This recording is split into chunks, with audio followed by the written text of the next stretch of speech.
नमस्कार दोस्तों, स्वागत है आपका अनुपम आईएएस एकेडमी पर। इससे पहले हमने भक्ति आंदोलन का पार्ट 1 किया था। उसमें हमने बहुत सारे संतों की चर्चा की थी। भक्ति आंदोलन के जो प्रमुख संत हैं, उन्होंने किस प्रकार से योगदान दिया, उनका दर्शन क्या है, वह सब कुछ हमने देखा है।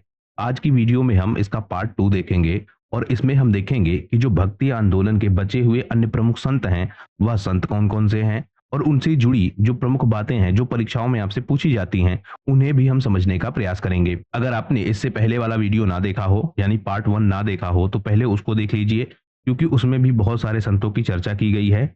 इसके बाद पार्ट 2 को देखिए, जिससे आपकी कंटिन्यूटी भी बनी रहे और आप लगभग सारे संतों को कवर कर ले जाएं। तो मैं अनुपम तिवारी स्वागत करता हूं आपका अपने इस यूट्यूब चैनल पर। आइए देखें भक्ति आंदोलन से जुड़े प्रमुख संतों को। पार्ट 1 आप जरूर देख लीजिएगा। तो हम देखते हैं पार्ट 2 को, और यहाँ पर हम शुरू करेंगे गुरु नानक देव जी से। गुरु नानक देव जी ने सिख धर्म की स्थापना भी की थी, यह भी आपको ध्यान रखना होगा। तो जीवन परिचय अगर हम इनका देखें तो 1469 ईस्वी में जो तलवंडी है, तलवंडी कहाँ है? ननकाना साहिब, यानी वर्तमान पाकिस्तान में। यहीं पर इनका जन्म हुआ था। इनकी माता का नाम क्या था? तृप्ता, और पिता का नाम क्या था? कालूचंद। गुरु नानक देव जी बचपन से ही बहुत आध्यात्मिक प्रवृत्ति के थे और इनके बारे में बहुत सारी कहानियां हैं। यह कपड़े की दुकान पर काम करते थे या वहां पर बैठते थे, लोगों को मुफ्त में कपड़ा दे देते थे, और भी बहुत सारी कहानियां इनसे जुड़ी हैं। लेकिन हम ऐतिहासिक तथ्यों से या फिर जो परीक्षाओं में पूछी जाती हैं, उन चीजों को यहाँ देखेंगे। तो बचपन से ही यह बहुत आध्यात्मिक प्रवृत्ति के थे, भेदभाव का यह विरोध करते थे, और इनकी जो मूल शिक्षा है वह क्या है? एक ओंकार सतनाम, यानी ईश्वर एक है। इसी क्रम में यह जो है सिख धर्म की स्थापना भी करते हैं, और अपने इन्हीं विचारों के साथ वह भारत, तिब्बत और अरब आदि देशों में भी जाते हैं और अपनी विचारधारा का प्रचार प्रसार करते हैं।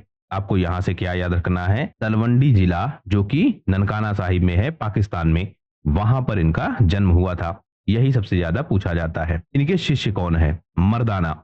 अब यह भी आपसे पूछा जाता है, और मर्दाना इसलिए ज्यादा आपसे पूछा जाएगा क्योंकि यह मुस्लिम जाति के थे, यानी गुरु नानक देव जी और एक उनका मुस्लिम साथी दोनों मिलकर भजन कीर्तन करते थे। इसमें जो आपका यह मर्दाना है, यह क्या करता था? एक रबाब बजाता था। रबाब क्या है? एक संगीत वादक यंत्र है, तो उसको यह बजाता था। और रबाब बजाता था कौन? मर्दाना। और जो आपके गुरु नानक देव जी है, वह भक्ति के उपदेशों को देते थे। तो एक हिंदू संत और एक मुस्लिम संत, क्योंकि गुरु नानक देव जी ओरिजिनली क्या थे? हिंदू थे। बाद में वह एक नए पंथ की स्थापना करते हैं। तो दोनों लोग मिलकर अपनी विचारधारा का प्रचार प्रसार करते हैं। यहाँ पर आपको मर्दाना ध्यान रखना होगा। इसके बाद हम देखते हैं कि इनका जो मूल विचार है अकाल पुरख का, वह यह रखते हैं, यानी जो ईश्वर है वह काल यानी मृत्यु से परे है। अकाल पुरख इसी को कहते हैं, यानी ईश्वर का ना जन्म होता है, ना ईश्वर की मृत्यु होती है, और ईश्वर हर धर्म के लोगों के साथ है। गुरु नानक देव जी के साथ भी आप क्या देखेंगे कि जिस समय काल में इनका जन्म हुआ है, वहां पर जो धार्मिक भेदभाव है, वह धार्मिक भेदभाव बहुत तेजी के साथ बढ़ रहा था। कट्टरवाद भी तेजी के साथ बढ़ रहा था। एक धर्म के लोग दूसरे धर्म को नीचा दिखाने का प्रयास कर रहे थे। तो इन्होंने भी यह कोशिश की कि जो अलग अलग धर्म है उनको एक किया जाए, उनके बीच का जो विरोध है उस विरोध को दूर किया जाए। इसीलिए यह कह रहे हैं कि ईश्वर हर धर्म के लोगों के लिए एक है। बाद में जो इनके विचार हैं, उनका संकलन किया किसने?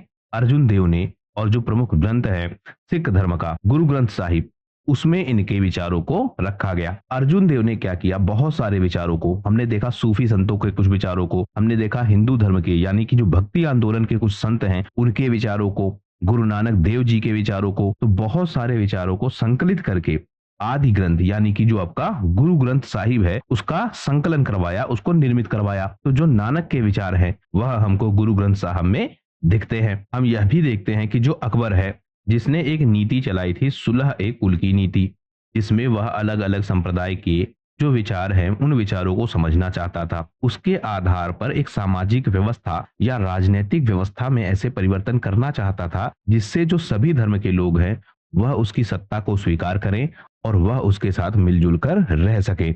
इसी क्रम में जो अकबर है वह कबीर की नीतियों को, नानक देव जी की नीतियों को, इन सब की नीतियों को समझता है और अपनी राजनीतिक व्यवस्था में या अपनी सामाजिक व्यवस्था में उसे लागू करने का प्रयास करता है। तो जो गुरु नानक देव जी के उपदेश हैं, उन उपदेशों का प्रभाव अकबर की नीतियों पर भी पड़ता है। यह भी आप ध्यान रखेंगे। इसके बाद जो अगले प्रमुख संत हैं चैतन्य महाप्रभु, इनके विषय में अगर हम देखें तो 1486 ईस्वी में जो पश्चिम बंगाल का नदिया जिला है वहां पर इनका जन्म हुआ था। इनका असली नाम क्या था? विश्वंभर मिश्र, और इनको गौरांश भी कहा जाता था। गौरांश क्यों कहते थे? क्योंकि यह बहुत गोरे थे। इनके पिता का नाम क्या था? जगन्नाथ मिश्र। इनकी माता का नाम क्या था? सची देवी। और यह कृष्ण भक्ति से कनेक्टेड है। तो चैतन्य महाप्रभु कहाँ जन्म लिए हैं? पश्चिम बंगाल में। कब लिया है? 1486 में। और बचपन से ही यह कृष्ण भक्ति शाखा के प्रति समर्पित है। इन्होंने एक संस्था की स्थापना भी की है, गौड़ीय वैष्णव धर्म संस्था, और इन्होंने श्री कृष्ण को क्या माना है? सबसे ऊंचा। अब यह आपके जो वैष्णव भक्ति शाखा के संत हैं, यानी जो आपके अलवार संत हैं, उन्हीं से कनेक्टेड हैं। तो कौन हो गए? चैतन्य महाप्रभु। यह किस तरह की शिक्षा देते हैं? यह वेदांत की, अद्वैतवाद की बात करते हैं, यानी शंकराचार्य का दर्शन है। कौन सा? अद्वैत वेदांत, यानी सब कुछ क्या है? ब्रह्म है, जीव जगत सब माया है। तो ब्रह्म को ही अंतिम सत्य मान रहे हैं। कौन? शंकराचार्य। यह जो विचार है शंकराचार्य का, उसके यह अगेंस्ट आते हैं, और अगेंस्ट आकर यह एक नया विचार देते हैं। यह कहते हैं अचिंत्यक भेदाभेद, यानी जो ईश्वर है उस ईश्वर में और जो जीव है उसमें ना तो भेद है और ना तो अभेद है। मतलब दोनों ना तो एक है और ना ही दोनों अलग अलग हैं, बल्कि एक दूसरे से क्या है? जुड़े हुए हैं। अब शंकराचार्य का दर्शन यह कहता था कि ईश्वर, आत्मा, जीव सब कुछ एक है। संसार क्या है? माया है। यह कहते हैं कि संसार वास्तविकता है। और यह जो विवाद है कि संसार माया है या फिर संसार वास्तविकता है, बाद में आप देखेंगे कि बहुत सारे संत इस विचार को स्वीकार करेंगे कि संसार क्या है? वास्तविकता है, और ईश्वर को उससे कनेक्ट करने की कोशिश करेंगे। शंकराचार्य क्या कहते हैं कि यह जो आपका संसार है वह संसार आपकी माया है, और वास्तव में एक ही जो ब्रह्म है वही अंतिम सत्य है। वहीं आपके जो चैतन्य महाप्रभु हैं, यह कहते हैं ये अचिंत्यक भेदाभेद है। मतलब ईश्वर में और जो जीव जगत है, इनमें भेद भी है, इनमें अभेद भी है। मतलब इनको पूरी तरह से अलग भी नहीं किया जा सकता है, इनको पूरी तरह से एक भी नहीं कहा जा सकता है। तो इस तरह का जो विचार है उसके साथ यह आते हैं। इन्होंने जो कृष्ण भक्ति संप्रदाय है उसको जीवित किया, और यह कहते थे कि नाम संकीर्तन, यानी हरि का नाम जपना ही, श्री कृष्ण का नाम जपना ही मोक्ष का मार्ग है। तो यह मोक्ष का जो मार्ग है उसके बारे में क्या बता रहे हैं कि जो भक्ति भावना है उसी से जुड़कर मोक्ष को पाया जा सकता है। इसी क्रम में जो गजपति शासक हैं, कहाँ के? उड़ीसा क्षेत्र के। अब ऐसे प्रश्न आपसे खूब पूछे जाते हैं। आपसे यह पूछा जाएगा कि उड़ीसा में गजपति शासक कौन है जो चैतन्य महाप्रभु के समय हमको दिखता है, या चैतन्य महाप्रभु उड़ीसा के किस गजपति शासक से कनेक्टेड हैं, या यह पूछेगा कि जो आपके प्रताप रुद्र गजपति हैं यह किस संत से कनेक्टेड हैं। तो ऐसे प्रश्न आपसे पूछे जाते हैं। अब हम घटनाक्रम समझ लेते हैं। जो आपके चैतन्य महाप्रभु हैं वह जाते हैं उड़ीसा, और उड़ीसा का जो जगन्नाथपुरी का मंदिर है वहां पर यह जाते हैं। उस समय जो उड़ीसा का राजा है, यानी वहां पर गजपति साम्राज्य है, और गजपति साम्राज्य का जो राजा है उसका नाम क्या है? प्रताप रुद्रदेव। यह चैतन्य महाप्रभु से मिलता है और उनको सम्मानित करता है, इनको संरक्षण भी प्रदान करता है। यानी चैतन्य महाप्रभु की यह सेवा करता है और यह कोशिश करता है कि चैतन्य महाप्रभु उसके आतिथ्य को या उसकी सेवा को स्वीकार करें और पुरी में ही बस जाएं। इससे क्या हुआ? अंततः जो आपके चैतन्य महाप्रभु हैं वह पुरी में ही बस जाते हैं, और जीवन का जो अंतिम क्षण है वह पुरी में ही वह व्यतीत करते हैं। इन्होंने एक संप्रदाय की स्थापना की, मध्य गौड़ीय संप्रदाय या फिर अचिंत्यक भेदाभेद संप्रदाय। इस तरह के विचार यह रखते थे, यानी ईश्वर का जो रूप है और जो मानव का रूप है उनमें जो कनेक्शन है, मानव मतलब चेतना, तो ईश्वर और चेतना के बीच में जो कनेक्शन है वह कनेक्शन किस प्रकार का है? यह कहते हैं कि दोनों ना तो अलग हैं, यह कहते हैं दोनों ना तो एक है, यानी दोनों अलग भी हैं, दोनों एक भी हैं, दोनों एक दूसरे से क्या है? कनेक्टेड हैं। यही इनकी विचारधारा का मूल है, और इससे ही उत्पन्न होता है मध्य गौड़ीय संप्रदाय, यानी बीच का मार्ग। बाद में इस संप्रदाय को बहुत सारे लोग आगे बढ़ाते हैं, जैसे गोस्वामी, सनातन गोस्वामी, जीव गोस्वामी। यह सारे लोग क्या करते हैं? इसको आगे बढ़ाते हैं, इस विचार को आगे फैलाते हैं। चैतन्य महाप्रभु ने सबसे ज्यादा महत्व किसको दिया? भक्ति को, और भक्ति में भी सबसे ज्यादा महत्व किसको दिया? कीर्तन को। यानी कई सारे लोग आपस में मिलकर भगवान की भक्ति करते हैं, पूजा अर्चना करते हैं, भक्ति भाव से गीत गाते हैं। इसी बात को यह सबसे ज्यादा प्रमोट करते हैं। और यह बताते हैं कि जो मोक्ष का मार्ग है वह भक्ति से होकर जाता है, यानी भक्ति के माध्यम से ही मोक्ष को पाया जा सकता है। अगले प्रमुख संत को हम देखते हैं, जिनका नाम है वल्लभाचार्य। वल्लभाचार्य 1479 ईस्वी में जो काम्पिल है उत्तर प्रदेश में, वहां पर जन्म लेते हैं। इन्होंने एक मार्ग की स्थापना की, या इन्होंने एक संप्रदाय की स्थापना की। वैष्णव धर्म के अंदर इन्होंने क्या किया? पुष्टि मार्ग की स्थापना की। और यही सबसे ज्यादा पूछा जाता है कि पुष्टि मार्ग किससे कनेक्टेड है, तो नाम आपको क्या ध्यान रखना होगा? वल्लभाचार्य का। यह भी कृष्ण भक्ति शाखा से कनेक्टेड है। दूसरा तथ्य इनसे संबंधित यह पूछा जाता है कि जो कृष्णदेव राय हैं, अब कृष्णदेव राय भी बहुत फेमस हैं, तो कृष्णदेव राय के समय जो वल्लभाचार्य हैं वह किस तरह से कनेक्ट होते हैं? तो जो वल्लभाचार्य का काल है और जो कृष्णदेव राय का काल है, यह दोनों क्या है? एक है, लगभग लगभग। मतलब आपसे यह पूछा जाएगा कि वल्लभाचार्य का समकालीन कौन है, तो कृष्णदेव राय इनके समकालीन है। और जब वल्लभाचार्य, क्योंकि उत्तर प्रदेश में इनका जन्म हुआ है, तो प्रचार प्रसार करने के लिए यह दक्षिण भारत में जाएंगे। और प्रचार प्रसार किसका करेंगे? कृष्ण भक्ति शाखा का, यानी जो कृष्ण की भक्ति है वही मुक्ति का मार्ग है। अब यहाँ भक्ति की भी बात हो रही है और भक्ति में जो कृष्ण भक्ति शाखा है उसकी बात हो रही है। तो यह क्या करते हैं? अपनी भक्ति भावना का प्रचार करते हैं। यह जाते हैं नाथद्वार। नाथद्वार कहाँ है? राजस्थान में और ब्रज क्षेत्र में। तो वहां पर यह जाकर कृष्ण भक्ति शाखा का प्रचार प्रसार करते हैं। और शासक कौन है? कृष्णदेव राय। वल्लभाचार्य का जो एक विचार है, वह विचार यह भी है कि जो आपका सन्यास है वह सन्यास आवश्यक नहीं है। किसके लिए? मुक्ति के लिए या फिर मोक्ष के लिए। यानी सांसारिक जीवन में रहकर ही सन्यास को बिना ग्रहण किए, यानी सन्यास लिए बिना ही ईश्वर को पाया जा सकता है, मोक्ष को पाया जा सकता है। अब इस तरह के विचार भी आप बार बार देखेंगे। दो धाराएं हैं, एक बताएंगे कि सन्यास आवश्यक है, दूसरे कहेंगे कि सन्यास आवश्यक नहीं है। अब इनमें क्या अंतर होगा? क्योंकि जो आपका भक्ति आंदोलन है वह ज्यादा किससे कनेक्टेड होगा? जनता से या फिर सामान्य जनता से। और सामान्य जनता कैसी होगी? भौतिकवादी। तो अगर उनको भक्तिवाद से कनेक्ट रखना है तो जो उनका भौतिकवाद का सिद्धांत है, यानी संसारिक वस्तुओं से जुड़े रहने का सिद्धांत है, उससे भी कनेक्ट रहना होगा। इसीलिए आप देखेंगे कि ऐसे बहुत सारे संप्रदाय उठेंगे जो बात करेंगे कि भौतिकवाद के साथ रहते हुए भी भक्ति मार्ग के माध्यम से मोक्ष को पाया जा सकता है। क्योंकि मोक्ष पाना ही अंतिम लक्ष्य है। किसका? सन्यासी का भी, यानी जिसने सांसारिक जीवन छोड़ दिया है, और भौतिकवादी का भी, यानी जो सांसारिक जीवन में लगा हुआ है। तो वल्लभाचार्य कहते हैं कि अगर आप विवाहित जीवन में रहते हैं तो उसके माध्यम से भी आप मोक्ष को पा सकते हैं। और उसके लिए आवश्यक क्या है? कि आप भक्ति करें। और भक्ति भी किसकी? श्री कृष्ण की। यह बात करते हैं शुद्धाद्वैत की, यानी जो आपका ब्रह्म है वही सब कुछ है, लेकिन आपकी जो सृष्टि है वह माया नहीं है। अब यहाँ पर जो शंकराचार्य का दर्शन है, शंकराचार्य कहते हैं कि ब्रह्म ही सत्य है, सृष्टि क्या है? माया है। उससे अंतर क्या है इनमें? यह कह रहे हैं कि सृष्टि जो है वह माया नहीं है, ब्रह्म तो सत्य है लेकिन सृष्टि माया नहीं है। और अंतर यहीं से हमको दिखता है। इसको आप ऐसे देखिए, जो आपके शंकराचार्य हैं वह क्या कहते हैं? एक तो आपका जो ब्रह्म है वह ब्रह्म क्या है? सत्य है। और दूसरा आपकी जो सृष्टि है यह क्या है? माया है। ठीक वल्लभाचार्य कहते हैं ब्रह्म सत्य वाली बात तो ठीक है, लेकिन सृष्टि माया नहीं है। यहीं पर यह अंतर है। तो इनका जो सिद्धांत है वह क्या है? शुद्धाद्वैतवाद। वल्लभाचार्य की कुछ रचनाएं हैं, जैसे सुबोधनी और सिद्धांत रहस्य। यह भी आपसे पूछा जाएगा कि किसकी रचना है सुबोधनी और सिद्धांत रहस्य। तो यह वल्लभाचार्य की रचना है।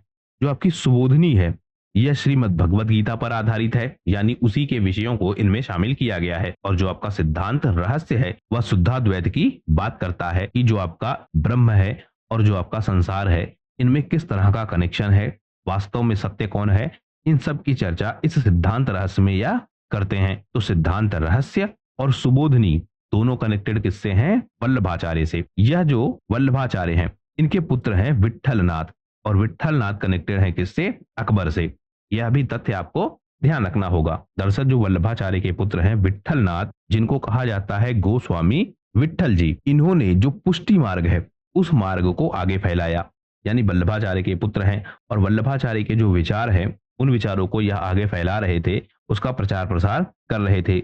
और जो आपका अकबर है, अकबर क्या कर रहा था? वह नीति चला रहा था सुलह ए कुल की, यानी जो सभी धर्म है उनके विचारों को समझकर उन्हें आपस में मिलाकर एक ऐसी व्यवस्था बनाई जाए जिसको सभी धर्म के लोग स्वीकार करें। तो सुलह कुल की नीति के तहत जब आपके यह विट्ठल जी जाते हैं कहाँ पर, अकबर के क्षेत्र में, तो अकबर उन्हें बुलाकर अपने साम्राज्य में शामिल करता है, उनको सम्मानित करता है और उनको गोकुल और जैतपुरा इन दो स्थानों की जागीरें भी भेंट करता है। तो जो वल्लभाचार्य के पुत्र हैं विट्ठलनाथ, वह किससे कनेक्टेड है? अकबर से। यह आपको ध्यान रखना होगा। जो वल्लभाचार्य का मूल विचार है वह क्या है? भक्ति मार्ग ही सबसे ऊंचा है और श्री कृष्ण की जो भक्ति है उसी के माध्यम से मुक्ति को पाया जा सकता है। बात किसकी करते हैं? पुष्टि मार्ग की, जिसका प्रचार प्रसार करते हैं इनके पुत्र विट्ठलनाथ। यानी केवल भक्ति भाव से क्या पाया जा सकता है? मुक्ति पाई जा सकती है। योग, ज्ञान, तप, इन सब की आवश्यकता नहीं है। तो इस तरह वल्लभाचार्य के विषय में सभी प्रमुख तथ्य हमने देख लिए हैं। अगली बात हम करते हैं मीराबाई की। मीराबाई से कनेक्टेड बहुत सारी चीजें हैं, बहुत सारे किस्से हैं इनके, बहुत सारी कहानियां हैं, लेकिन हम सिर्फ उन तथ्यों को देखेंगे जो परीक्षाओं में आपसे पूछी जाती है। तो सबसे पहला तथ्य यह कि यह थी कौन? 1498 में जो मेड़ता है राजस्थान का क्षेत्र, वहां पर इनका जन्म हुआ था। एक क्षत्रिय परिवार से यह कनेक्टेड है और इनके पिता का नाम क्या है? रतन सिंह राठौड़। बचपन से ही जो मीराबाई हैं, इनका मन लगा होता है कहाँ? कृष्ण भक्ति शाखा में। यानी यह कृष्ण को अपना पति मानती हैं और उसी रूप में उनकी आराधना करती हैं। कृष्ण को यह कहती क्या थी? गिरधर गोपाल। तो कृष्ण भक्ति शाखा से यह कनेक्टेड है। इनका विवाह होता है। विवाह किससे होता है? जो चित्तौड़ के राजा हैं भोजराज, उनसे इनका विवाह होता है। और भोजराज कौन थे? महाराणा सांगा के पुत्र। तो भोजराज से इनका विवाह हो जाता है, लेकिन कुछ ही समय में भोजराज की मृत्यु हो जाती है। और इसमें भी कई सारे वर्जन है। कुछ कहते हैं युद्ध में मारे गए, कुछ कहते हैं धोखे से मारे गए, या कुछ अन्य तरह के विवरण भी हैं। कुल मिलाकर भोजराज की मृत्यु हो जाती है बहुत थोड़े समय बाद ही। इसके बाद जो आपकी मीराबाई है, इन पर दबाव यह बनाया जाता है कि यह राज परिवार को त्याग दें और क्या कर लें? सती हो जाएं, क्योंकि जो राजस्थान का क्षेत्र है वहां पर इस तरह की परंपरा बहुत पहले से चल रही थी। तो इन पर भी दबाव बढ़ता है, लेकिन यह दबाव को स्वीकार नहीं करती हैं और क्या करती हैं कि जो श्री कृष्ण भक्ति शाखा है उसमें लीन हो जाती हैं। श्री कृष्ण को ही अपना यह आराध्य बनाती हैं और उन्हीं की भक्ति का प्रचार प्रसार करने लगती हैं। भक्ति गीत गाती हैं, लोग इनकी बातों को सुनते हैं। अब इसमें बहुत सारी करिश्माई कहानियां भी हैं, बहुत सारे किस्से भी हैं। हम उन पर नहीं जाएंगे कि इनको जहर दिया गया, कुछ हुआ नहीं, बहुत तरीके से इन पर अत्याचार किया गया, उनसे भी कुछ नहीं हुआ। तो उन सब में हम नहीं जाएंगे। हमको एग्जाम के रेफरेंस से इन्हें देखना है। इनकी जो भक्ति है वह कैसी है? सगुण भक्ति है। यानी जो ईश्वर का स्वरूप है वह इनको दिखता है। ईश्वर को एक साकार रूप में यह मानकर पूजती हैं, उनकी भक्ति करती हैं। और किस ईश्वर को? श्री कृष्ण को। धीरे धीरे यह बहुत प्रसिद्ध हो जाती हैं, क्योंकि बहुत सारी चमत्कारी कहानियां इनसे जुड़ती हैं और यह फिर प्रचार प्रसार करने लगती हैं। अलग अलग क्षेत्रों में जाती हैं, वहां कृष्ण भक्ति की जो गीत हैं उन गीतों को गाती हैं। इसी क्रम में यह वृंदावन जाती हैं, द्वारका जाती हैं और भी बहुत सारे जो तीर्थ हैं उन सब स्थानों पर यह जाती हैं। और इनके बारे में कहा यह जाता है कि जो द्वारका का रणछोड़ मंदिर है वहीं पर अंततः जो श्री कृष्ण की मूर्ति है उसमें ही यह क्या हो जाती हैं? विलीन हो जाती हैं। और यह घटना कब की है? 1546 के आसपास। अब यहाँ आप क्या ध्यान रखेंगे कि 1546 के आसपास इनकी मृत्यु हुई है। मृत्यु कहाँ हुई है? द्वारका में। और द्वारका में भी कहाँ? जो रणछोड़ मंदिर है वहां पर। कहानी क्या है या फिर जो भावना है वह क्या है कि जो श्री कृष्ण जी है उन्हीं में अंततः यह लीन हो जाती हैं। तो यह सारी चीजें आप ध्यान रखेंगे। इनकी जो पुस्तक है, पुस्तक का नाम क्या है? मीराबाई पदावली। यानी मीरा के जो गीत हैं उन्हीं गीतों को एक जगह संग्रहित किया गया है और उसका नाम दिया गया है क्या? मीराबाई पदावली। इनमें उनके भजन हैं, कविताएं हैं जो उन्होंने गाई थी कब? श्री कृष्ण की भक्ति के दौरान। यह ब्रज भाषा में भी है, राजस्थानी भाषा में भी है और गुजराती भाषा में भी है। यानी स्थानीय भाषा में यह गीतों को गाती थी और उन गीतों का संकलन है कहाँ पर? मीराबाई पदावली में। तो मीराबाई से जुड़ी हुई प्रमुख चीजें हमने देख ली। अगली हम बात करते हैं सूरदास की। सूरदास के विषय में देखें तो 1478 में इनका जन्म हुआ था। जो उत्तर प्रदेश का रुड़कता या फिर सीही गांव है वहीं पर इनका जन्म हुआ था। अब इनके विषय में भी कहानी है। कहानी यह है कि कुछ लोग मानते हैं कि यह जन्म से अंधे हैं, हालांकि कुछ लोग यह भी मानते हैं कि यह बाद में अंधे हुए थे। तो इस बात को लेकर कहानियां हैं, हमको उस डिबेट में जाने की जरूरत नहीं है। यह भी कृष्ण भक्ति शाखा से जुड़े हैं और कृष्ण भक्ति में भी जो बाल लीलाएं हैं उनसे जुड़े हैं। अब जैसे अभी हमने पीछे देखा मीराबाई को, तो मीराबाई कृष्ण भक्ति के बाल रूप से ना जुड़कर उनको अपना पति मान रही हैं, उस रूप में पूज रही हैं। जो सूरदास हैं, वह सूरदास क्या कर रहे हैं कि जो श्री कृष्ण है उनकी बाल लीलाओं की चर्चा कर रहे हैं। तो दोनों में अंतर क्या है यह भी आप देखते चलिए। जो आपके सूरदास हैं यह वल्लभाचार्य के समकालीन है, यह तथ्य भी आपको ध्यान रखना होगा। और वल्लभाचार्य कौन है जिसकी चर्चा अभी हमने पीछे की कि पुष्टि मार्ग की स्थापना की है। सूरदास के जो ग्रंथ हैं यह आपसे पूछे जाते हैं। कौन कौन से ग्रंथ हैं वह हम देख लेते हैं। 3 सबसे फेमस है। एक आपका सूर सागर, यह पूछा जाता है। दूसरा आपका सूर सारावली, यह भी पूछा जाता है। और तीसरा आपका साहित्य लहरी, यह सबसे ज्यादा पूछा जाता है कि साहित्य लहरी किसकी रचना है। तो सूरदास की यह रचना है। अब यह आपके जो वल्लभाचार्य हैं इनकी एक व्यवस्था थी। व्यवस्था क्या थी? अष्टछाप की व्यवस्था, यानी यह भी कृष्ण भक्ति शाखा से जुड़े थे। और जो श्रीनाथ जी का मंदिर है, नाथ द्वार जिसको कहते हैं, उस मंदिर में कीर्तन होते थे। और उस कीर्तन में 8 प्रमुख क्या थे? संत थे जो गीत गाते थे। उनकी नियुक्ति की थी किसने? वल्लभाचार्य ने। और वल्लभाचार्य ने ही अंततः शिक्षा दी थी किसको? सूरदास को। तो सूरदास के गुरु कौन थे? वल्लभाचार्य। यह भी आपको ध्यान रखना होगा।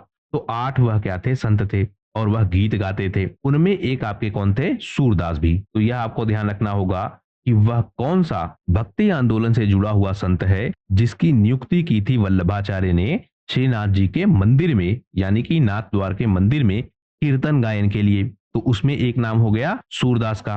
8 की हमने बात की, तो बाकी 7 कौन कौन से हैं?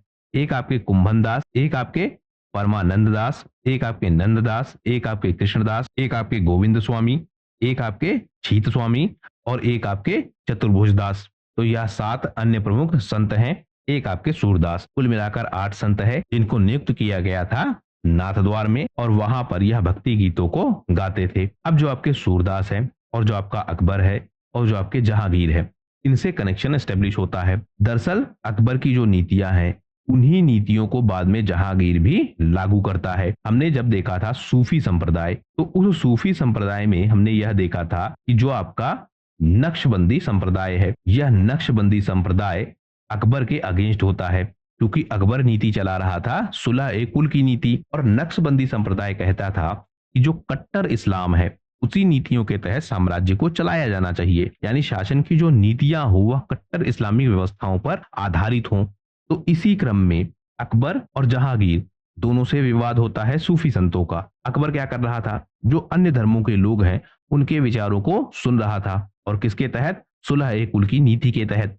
इसी क्रम में जो सूरदास है इनका कनेक्शन भी स्टेब्लिश होता है अकबर से, यानी सूरदास की जो कविताएं हैं, सूरदास के जो दोहे हैं, सूरदास की जो भक्ति है, इन सब का प्रभाव पड़ता है अकबर पर और बाद में जहांगीर पर भी। तो अकबर और जहांगीर दोनों किसके समकालीन हैं? सूरदास के। यह तथ्य भी आपको ध्यान रखना होगा। जो सूर सागर है किसकी रचना? सूरदास की। इसकी जो बहुत सारी कविताएं हैं इनका अनुवाद किया गया इसमें फारसी भाषा में, और यह अनुवाद किसने करवाया? अकबर ने। तो यह भी आप ध्यान रखेंगे। हालांकि एक इंपॉर्टेंट फैक्ट यह है कि यह कभी भी दरबार में नहीं गए, यानी यह स्वयं कभी दरबारी कवि नहीं थे, लेकिन इनके विचारों का प्रभाव था कहां पर? मुगल साम्राज्य में। सूरदास को कविता सम्राट और भक्ति काल का सूरज भी कहा जाता है। अब यह तथ्य भी इंपॉर्टेंट है, यह भी पूछा जाता है कि किसे कविता सम्राट कहा जाता है और किसे भक्ति काल का सूरज कहा जाता है। तो वह नाम क्या है? सूरदास। अगले प्रमुख संत को हम देखते हैं तुलसीदास। यह भी बहुत इंपॉर्टेंट है। इनका जन्म हुआ था 1532 में, और कहां पर? बांदा जिला, उत्तर प्रदेश में। पिता का नाम क्या था? आत्माराम दुबे। माता का नाम क्या था? तुलसी देवी। इनके विषय में भी बहुत सारी कहानियां हैं। सबसे पहली कहानी यह है कि इनका जन्म हुआ था 12 महीने बाद, यानी सामान्यतः जन्म होता है 9 महीने के बाद, लेकिन इनका जन्म हुआ था 12 महीने के बाद। और जब इनका जन्म हुआ तब यह रोए नहीं थे, बल्कि इन्होंने राम नाम का उच्चारण किया था। मतलब एक बच्चा जन्म लेता है और जन्म लेते ही वह राम के नाम का उच्चारण करता है, यानी राम का नाम बोलता है। इसीलिए इनका नाम हमको मिलता है क्या? राम बोला। तो राम बोला के नाम से भी कौन फेमस है? तुलसीदास। इनके जो गुरु हैं वह कौन है? नरहरिदास। और कहते यह है कि इनका पालन पोषण भी नरहरिदास ने ही किया था। जो आपके नरहरि दास हैं, यह तुलसीदास को राम के जीवन से जुड़ी कथाएं सुनाते हैं, उनसे जुड़े जो भक्ति गीत हैं उनको सुनाते हैं और धीरे धीरे जो तुलसीदास है वह राम भक्त बनते हैं। राम के जो विचार है उन विचारों का प्रचार प्रसार करते हैं। तुलसीदास काशी के क्षेत्र में, चित्रकूट के क्षेत्र में, अयोध्या के क्षेत्र में एक राम कथा प्रचारक के रूप में फेमस हो जाते हैं। मतलब एक ऐसे व्यक्ति के रूप में फेमस होते हैं जो राम की कथाएं करते हैं। और यह कथा की जो प्रेरणा है वह किसने दी है? नरहरि दास ने, यानी नरहरि दास इनके गुरु हैं। इनकी जो रचनाएं हैं यह भी आपसे पूछी जाती हैं। कुछ बहुत फेमस है, सबको याद है, कुछ जो इंपॉर्टेंट है उनको आप ध्यान रखिएगा। जैसे सबसे फेमस है रामचरितमानस, यह सबको याद है। इसके अलावा जो विनय पत्रिका है यह आपसे पूछा जाता है, किसकी रचना है? तुलसीदास की। परवे रामायण, हनुमान चालीसा, कवितावली, गीतावली और दोहावली, यह भी किसकी रचना है? तुलसीदास की। यह भी इंपॉर्टेंट है। उसके बाद वैराग्य संदीपनी, जानकी मंगल, रामलला नहचू, यह सब भी किसकी रचनाएं हैं? तुलसीदास की। और यह सारी रचनाएं आपसे पूछी जाती हैं। तो यह तुलसीदास से कनेक्टेड प्रमुख तथ्य है। इस तरह से हमने देख लिया कि जो भक्ति आंदोलन है उसके प्रमुख संत कौन से हैं, उनके विचार क्या हैं, उनकी रचनाएं क्या हैं और वह किस तरह से हमारी परीक्षाओं के लिए इंपॉर्टेंट है। हमने यहाँ पर केवल उन्हीं तथ्यों को देखा है जो हमारी परीक्षाओं के लिए इंपॉर्टेंट है या फिर परीक्षाओं में जिनको पूछा जाता है। हालांकि जो भक्ति आंदोलन के यह संत हैं, इनमें एक एक संत के लिए एक एक वीडियो भी शायद कम पड़े, इतनी इनकी उपलब्धियां हैं, इतनी इनकी रचनाएं हैं या फिर इतनी इनके विषय में जानकारियां हैं। लेकिन हमने केवल उन्हीं तथ्यों को देखा है जो हमारे लिए इंपॉर्टेंट है। तो इस वीडियो में हमने भक्ति आंदोलन से जुड़े हुए सभी प्रमुख संतों को देख लिया है जो हमारी परीक्षा के लिए इंपॉर्टेंट है। आशा करता हूं यह वीडियो आपके लिए उपयोगी होगा। वीडियो यदि पसंद आया हो तो प्लीज शेयर कीजिए ज्यादा से ज्यादा लोगों तक, सब्सक्राइब कीजिए इस चैनल को। आपका हमसे जुड़ने के लिए बहुत बहुत धन्यवाद। आपका दिन शुभ हो।